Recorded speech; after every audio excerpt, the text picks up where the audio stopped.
Welcome to the preview show and tonight's edition of From the Boardroom to the Locker Room. Let's talk cricket first, if we can. Of course we can, because we're in charge of this program, and we hope that you are enjoying listening to us from the boardroom to the locker room. So it gets underway. The Cricket South Africa 4-day series underway. The pool games in Division 1. Boland are playing the Titans, Northwest Dragons are playing the Tuskers, the Warriors are playing Western Province, and the Eastern Storm are playing the Impalas. As far as the Super 4 match is concerned, in the Asia Cup, India take on Sri Lanka. And, of course, on the weekend, it is the Indian women against the New Zealand women, the Sri Lankan women against the Bangladeshi women in the build-up to the ICC Women's World Cup competition in Nepal. It's Nepal against the West Indies in the UAE. Sunday sees the ICC Women's World Cup warm-up matches between England and Australia, South Africa and Pakistan. And the Asia Cup final, of course, will be decided on Sunday. Monday sees Nepal play the West Indies in the second T20 International. On Tuesday, it is the Australia A in India against India, and then the Indian women play the Sri Lankan women in the opening match of the ICC World Cup. That is next Tuesday. So lots of cricket to look forward to over the next couple of weeks with the Cricket World Cup underway. Nice to see the South African earlier in the week repeating a 2-1 win over Pakistan, and just similar to their men counterparts, they won the first two quite convincingly and then got absolutely hammered in the third one. Not too sure what it is as far as South African cricket teams are concerned once it comes to a dead rubber. Now, the other action over the weekend, of which there is lots, I might add. Let's have a look at tennis and what's going on there at the moment. Yannick Sinner has said that he's been making changes to his game and reflecting a lot ahead of his first appearance since losing the US Open final to Carlos Alcaraz. The Italian failed to defend his title in New York this month after Alcaraz emphatically overpowered him in 4 sets and snatched back the world number 1 ranking. 4-time Grand Slam champion Sinner said afterwards he would need to be more unpredictable in his play if he was going to beat his rival from Spain. He was beaten in the final by Alcaraz a year ago in 3 thrilling sets. He is ahead of the tournament in Beijing, the China Open, as I say, in which he was beaten in 3 thrilling sets last year. Sinner will try out his adjustments in the Chinese capital and said they will come with a small price. He will open his title defense against Croatia's Martin Cilic.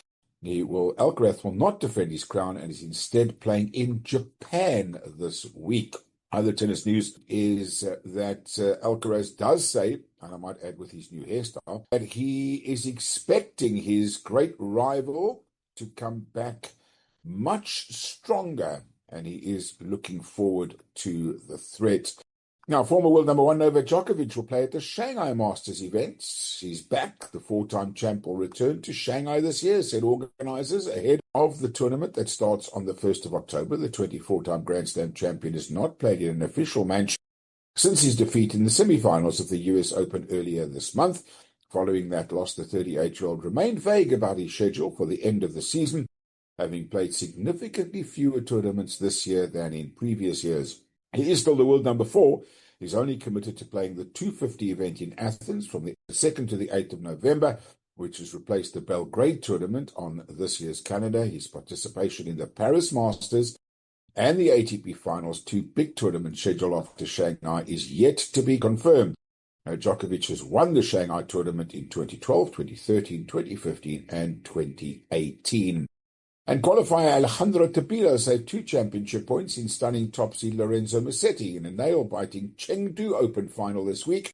The Chilean won his first ATP Tour title of the year and 3rd of his career with a gutsy 6-3, 2-6, 7-6 victory in southwest China. The 112th ranked Tabilo was staring defeat in the face, but bravely saved 2 match points to force a final set tiebreak, and off he went on his merry way. So brilliant stuff as far as that is concerned. Now, as far as motorsport is concerned, Max Verstappen still remains a title threat, insists McLaren, as the team leaves, of course, a weekend break And the big news this week was that former Formula One team boss Christian Horner, who's officially left Red Bull only on Monday after being ousted in July, British media reports an £80 million settlement. A Red Bull statement on the team website announced the 51-year-old's formal departure, but did not mention any financial terms. Horner, one of the sport's most successful team principals, was removed from his position at Milton Keynes by the Austrian energy drink company on the 9th of July after 20 years at the helm. The Briton, who was replaced by Laurent Mekies, had remained an employee technically, despite being released from his operational duties with the team. Newspapers in the UK, the Daily Mail and the Times, both reported he had left with an £80 million package, less than he would have received had he served out his contract to 2030 and would be in a position to return to Formula One next year. Media reports have said that Horner, who had been cleared of allegations of misconduct by a female employee at Red Bull, could take a stake in another team if he does make a comeback. He said he was incredibly proud of what they achieved as a team, breaking records and reaching heights no one would ever believe were possible, and will forever carry with him. There was no immediate comment about his future plans. Red Bull have won the last two races, including Sunday's race in Azerbaijan, with four-time world champion Max Verstappen dominating from pole position. And Red Bull did thank him for his tireless and exceptional work. He has been instrumental in building the team into one of the most successful in Formula One, with 8 drivers' championships. Cannot wait to see his book when it comes out. Now, how's this for a story? It was posted all over social media, and one that I found extremely interesting after the Grand Prix on Sunday. And former Ferrari teammate Charles Leclerc and Carlos Sainz had to rent a van and went on a road trip home to Monaco after their flight from Azerbaijan landed in Italy due to bad weather.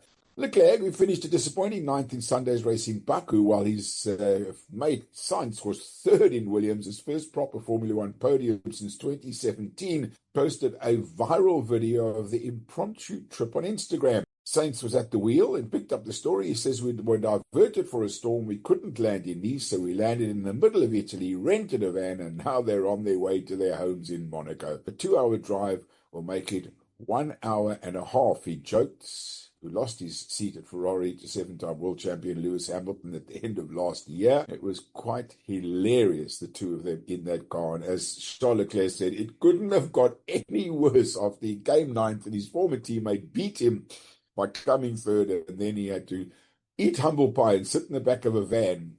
Can you imagine being the rental company at the airport when one former and one current Ferrari driver and 2 current Formula One drivers arrive at the desk and say, "Can I please rent a van?" I mean, no, definitely not. I don't want you driving at whatever speed it is with my car around the streets of Italy leading into Monaco. Well, they rented them a van. I'm surprised they didn't rent something a little bit more comfortable than a van. But anyway, Sainz was driving. I wonder how that conversation came about. I guess Sainz got the nod to drive because he came third in the Grand Prix. Could have been an interesting trip. I'm sure it was an interesting trip. Okay, so motorsport as far as Formula One, nothing this weekend. They're off to Singapore for the next race. And the World Championship on 2 wheels, Marc Marquez can clinch his 7th MotoGP World Championship in Japan at the weekend to underline a season of dominance and match the record of motorcycle great Valentino Rossi. The Spanish Ducati rider is on a whopping 512 points and needs just 3 points more than his brother Alex Marquez to win the title, 5 weekends to spare of the 22-race season. Sealing a first championship since 2019 at Motegi would crown a comeback from an injury nightmare which began when Marquez broke his right arm in 2020. The 32-year-old has been in unstoppable form this year, and his points total is already a single-season record for a MotoGP rider. The last of his 3 Japanese MotoGP wins came in 2019, but such is his brilliance that Marquez's victory in San Marino 2 weeks ago was his 11th. In 16 races this campaign, he's also won 14 of the 16 sprint races. He did suffer a rare slip-up in San Marino when he crashed while leading the sprint. He made no mistake in the following day's Grand Prix, overtaking pole sitter Marco Bezzecchi to move into the lead on lap 12 before calmly seeing out the win. It was Marquez's 99th win across MotoGP, Moto2 and Moto3. So will he get his 100th win. Looks like it's going to be this weekend in Japan. I'm sure he is really, really looking forward to that as well. So, as far as other sporting events are concerned, dominating the weekend will be the Ryder Cup. It gets underway tonight. As you would have heard me chatting to Dale Hayes, the opening ceremony was on Wednesday evening due to some inclement weather. They get underway tonight and it runs all the way through until Sunday evening. It's played as a match play event between Team USA and Team Europe. Friday morning, it's the foursomes. Then on the afternoon, it's the four ball. And that's both Friday and Saturday. And then on Sunday, the 12 singles matches. Each match is worth a point. If tied after 18 holes, each team gets a half a point. The first team to reach 14.5 points out of 28 wins the Ryder Cup. If they tied on 14 all, the defending champions Europe will retain the cup. Keegan Bradley is the youngest US captain since Arnold Palmer in 1963, and Luke Donald returns after leading Europe to victory in 2023. The Team USA looks like this: Scotty Scheffler, JJ Spaun, Xander Schauffele, Russell Henley, Harris English, Bryson DeChambeau, Justin Thomas, Colin Morikawa, Ben Griffin, Cameron Young, Patrick Cantlay and Sam Burns. The European team: Rory McIlroy, Robbie McIntyre, Tommy Fleetwood, Justin Rose, Rasmus Højgaard, Tyrrell Hatton, Shane Lowry, John Rahm, Sepp Straka, Victor Hovland, Ludwig Ahlberg, and Matt Fitzpatrick. Bethpage Black is the venue itself as a storyline known for its punishing layout. It's one of the toughest golf courses in the United States. It has narrow fairways, thick rough, and elevated greens, and will test every aspect of a player's game. The infamous warning signs at the first tee sets the tone. The black course is an extremely difficult course, which we recommend only for highly skilled golfers. So, already there has been quite a bit of rain around, and I wonder if that's going to affect how the course will play. I'm sure it is going to affect how the course will play. So, the history of the Ryder Cup. It's a biennial men's golf competition between teams from Europe and the United States, with hosting duties alternating. The cup is named after an English businessman and spice trader, Samuel Ryder, who donated the trophy. It is jointly administered by the PGA of America and Ryder Cup Europe, the latter a joint venture of the PGA European Tour and PGA of Great Britain and Ireland, and also the PGAs of Europe. Initially contested between Great Britain and the United States, the first official Ryder Cup took place in 1927 at the Worcester Country Club in Worcester, Massachusetts.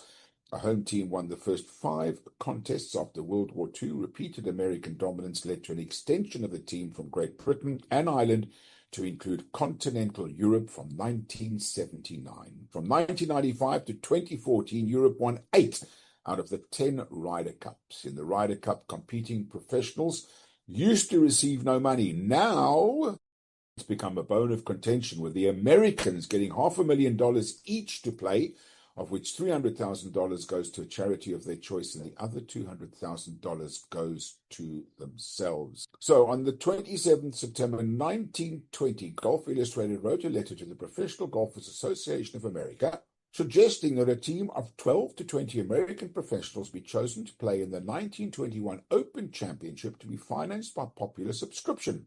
At that time, no American golfer had won the Open. The idea was that of James D. Harnett, who worked for the magazine. Now, the PGA of America replied positively and announced the idea in 1920's November issue.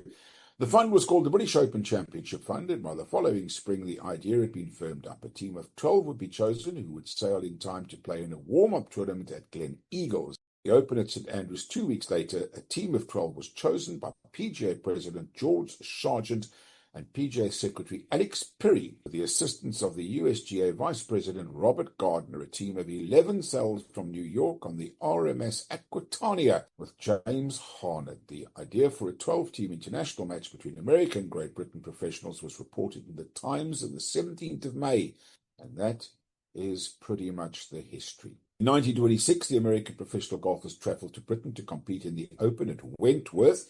It was announced that Hagen would select a team of 4 American professionals, including himself, to play British professionals in a match before the Open Championship. That match would be stroke play over 18 holes. Samuel Ryder would be presenting a trophy for annual competition between British and American professionals. And in 1927, in Worcester, in Massachusetts, a deed of trust was drawn up, formalizing the rules of the contest. Until 1977, Ryder Cup teams representing the United States and Great Britain and Ireland.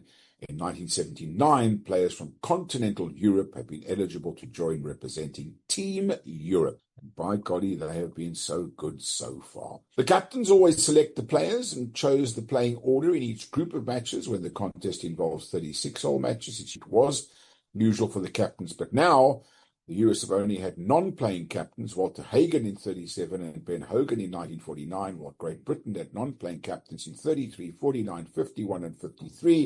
With a change to 18 holes. Now, to combine the roles of captain and player, Arnold Palmer did it in 1963. Can't do it right now. It's going to be an absolute cracker. It's one of those golf tournaments that you sit and you watch, and it sometimes can go right down to the very, very final. Now, here is one of the biggest and most famous Ryder Cups, the Miracle at Medina. The 39th Ryder Cup was held at the Medina Country Club in Illinois under captain Jose Maria Olazabal of Spain. The Europeans were down 10-4 after 14 matches, 2 4-ball matches still on the course, and 12 singles matches to be played the next day. By the end of day 2, Ian Poulter made 5 birdies on the final 5 holes to give him and Rory McIlroy a point over Jason Duffner and Zach Johnson. Despite being down 10-6 going into the final day, Europe came back to win by 14.5 points to 13.5. Out of the 12 points available on the final day, Europe took 8.5 points, with the USA only winning 3.5. In terms of points, defeat matched the Americans' 1999 comeback at Brookline Country Club. Martin Keimer struck the putt that retained the cup for Europe. The putt was almost identical in length to the one that fellow German Bernhard Langer missed at the 1991 Ryder Cup. Francesco Molinari secured the final half point to win the Ryder Cup outright by winning the 18th hole to Harvey's match against Tiger Woods. And Ian Poulter of the European team finished the Ryder Cup with a perfect record of 4-0. The event is often referred to as the Meltdown at Medina in the United States, or the Miracle at Medina in Europe. That is the Ryder Cup. We will report back on Monday in our review program, and I'm just hoping that it's played in the true spirit of the game. The Americans have already started getting their crowd all riled up. Colin Morikawa says the crowd must go wild and intimidate the Europeans. I tell you what, they have no clue, these Americans, how to behave on a golf course sometimes. Except, of course, at the Masters, let me be honest with you. So the patrons at the Masters are very different generally to fans. So it's get in the hole and yelling and screaming and trying to put the Europeans off.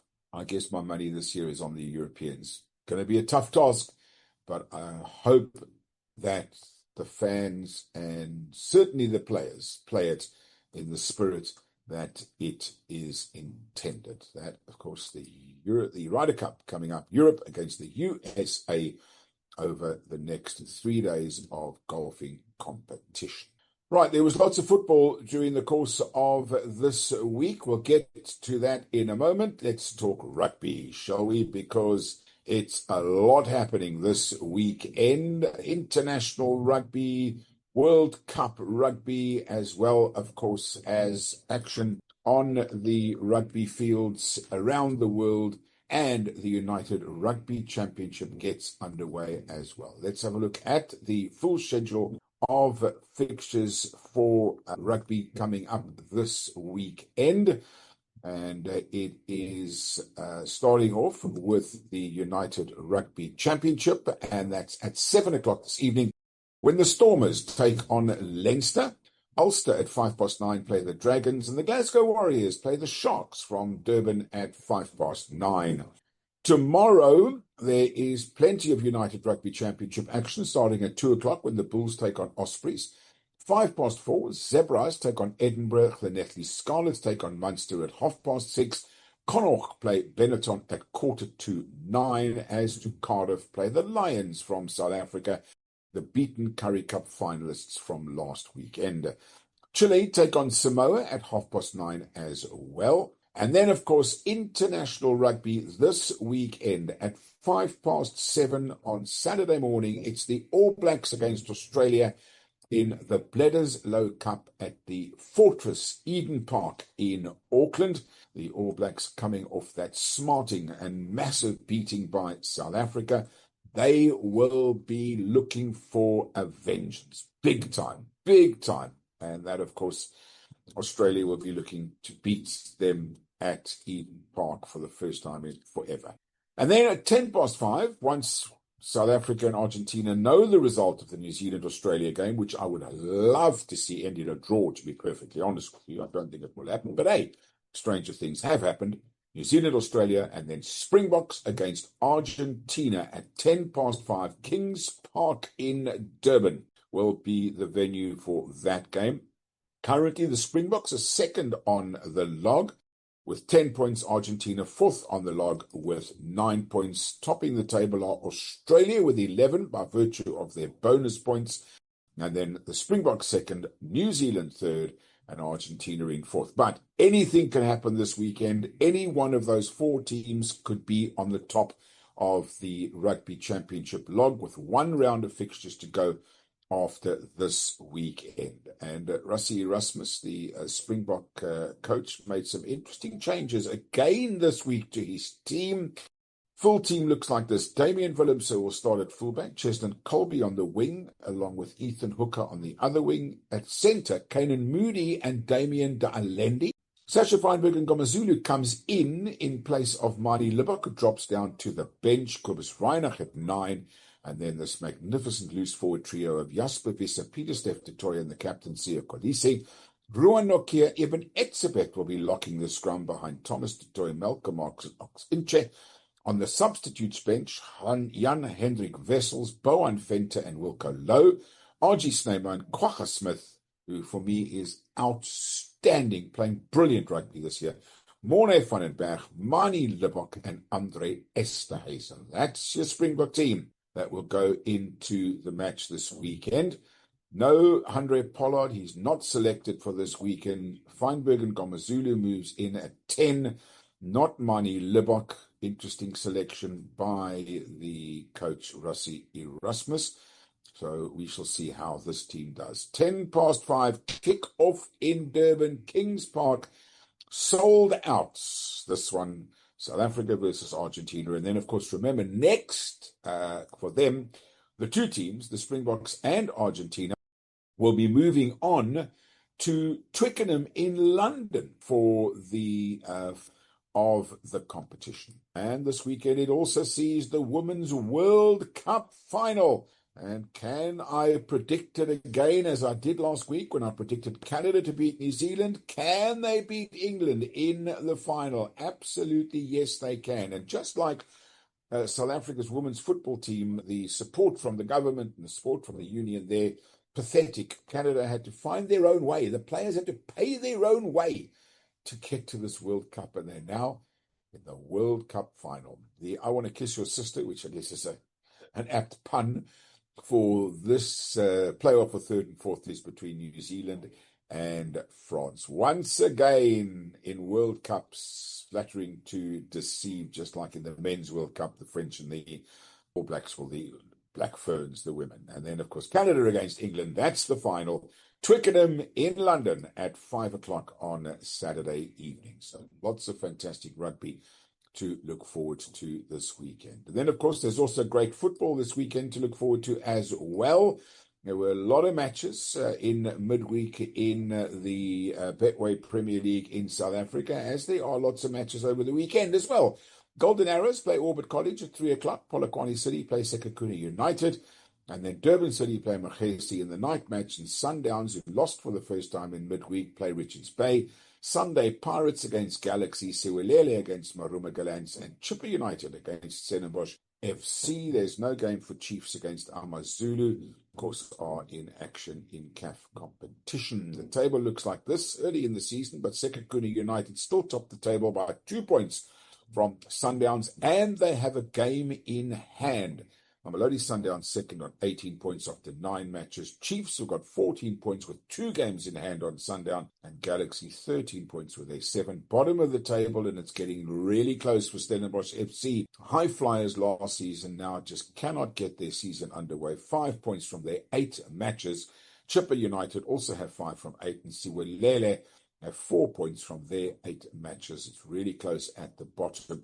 But Orbit College, with their win in midweek, have jumped up into 12th place and now have 7 points from their 8 matches that they have played. And then, of course, the Premier League will continue this weekend after some fantastic action last weekend. It starts at 1:30 on Saturday with Brentford against Manchester United, to come off the win against Chelsea. Can they continue on? Chelsea at 4:00 play Brighton and Hove Albion. Crystal Palace play Liverpool. Can Palace disturb Liverpool's progression as they continue on their merry way? Leeds play Bournemouth at 4. Man City play Burnley at 6:30. Nottingham Forest against Sunderland is some derby, that one. And then, of course, Spurs against Wolverhampton Wanderers. That's at 9:00. And then on Sunday, Aston Villa versus Fulham. And this will always promise to be a very entertaining game. It's Newcastle against Arsenal, and one remaining fixture for the weekend sees Everton against West Ham United, and that is on Monday evening. Lots of great football to come. The table looks like this. Liverpool way out in front by 5 points from Arsenal after just 5 games. Level, as are Bournemouth, with Arsenal in 2nd, 3rd and 4th place. Palace have 9 points. They're in 5th. Chelsea 6 with 8. Sunderland have 8. Fulham have 8. Man City have 7. They're in 9th place in the Premier League. Can you believe it? Everton 10th. And then Man United start the bottom half of the table in 11th place due to goal difference. And then way down at the bottom, Wolverhampton Wanderers, a donut. They haven't got a single point from their 5 games yet. West Ham have got 3 points, 1 win and 4 losses. And then Aston Villa, who've played 3, lost 2 and drawn 1 as far as they are concerned. And Brentford then have played their 5. Everybody's played 5 matches. Brentford in 17th place with 4 points along with Burnley. Forest 5 points and Brighton 5 points. They're going to need to get their season back underway this weekend. Whatever you do and wherever you do it in the great sportsmanship that we know you can. And as always, be nice to each other. Until next time.